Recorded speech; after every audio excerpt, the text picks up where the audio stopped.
आज मुख्यमंत्री देवेंद्र फडणवीस यांनी पत्रकार परिषद घेतली आणि या परिषदेत खरं तर अफवा पसरल्याने ही घटना घडल्याचं फडणवीस म्हणाले। आतापर्यंत 104 जणांची ओळख पटलेली असून हिंसाचार करणाऱ्या सर्वांवर कारवाई होणार असं आश्वासन यावेळेस फडणवीसांनी दिले। तर नुकसानग्रस्तांना 3 ते 4 दिवसात भरपाई मिळणार, वाहनांची तोडफोड झालेल्यांना नुकसान भरपाई खरं देण्यात येणार आहे असं देखील फडणवीस म्हणाले। ते हिंसा पसरवणाऱ्या पोस्ट करणाऱ्यांना 6 आरोपी करण्यात येणार आहे। हिंसाचारात झालेलं नुकसान आरोपींकडूनच वसूल करण्यात येईल। तर आरोपींनी नुकसान भरपाई न दिल्यास संपत्ती जप्त करणार। 80% नागपूर आता शांत झालं असल्याची माहिती देखील मुख्यमंत्री देवेंद्र फडणवीसांनी दिली आहे।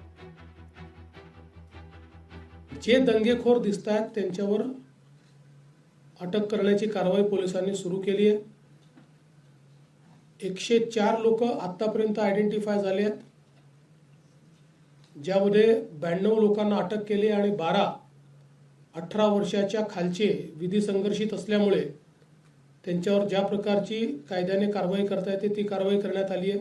जो व्यक्ती दंगा करताना दिसतोय, दंगेखोरांना मदत करताना दिसतोय, अशा प्रत्येकावर कारवाई ही करण्याची मानसिकता या ठिकाणी पोलीसची आहे। त्या दृष्टीने पोलिसने कारवाई सुरू केलेली आहे।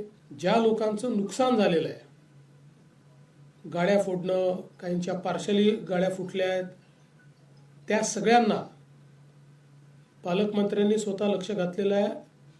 त्या सगळ्यांना नुकसान भरपाई ही येत्या 3 ते 4 दिवसात दिली जाईल।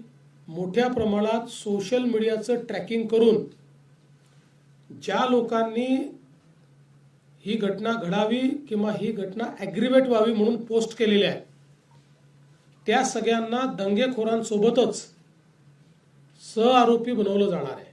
आता जे काही नुकसान झालेलं आहे हे सगळं नुकसान दंगेखोरांकडून वसूल करण्यात येईल।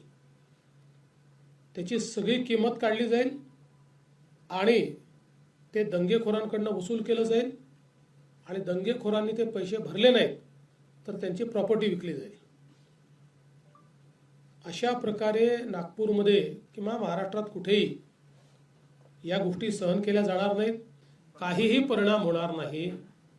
आता तुम्ही नागपूरच्या आहात, नागपूर शांत आहे, काही अडचण नाही नागपुरात। आणि जी घटना झाली ती घटना एका भागात झालेली आहे। 60, 70, 80% नागपुरात काही घडलेलं नाही। लोकांचं जनजीवन पूर्ण सुरक्षित आहे, त्याच्यामुळे तो दौरा नीट होणार। लोकशाही मराठी ऐका, पहा, जागरूक रहा।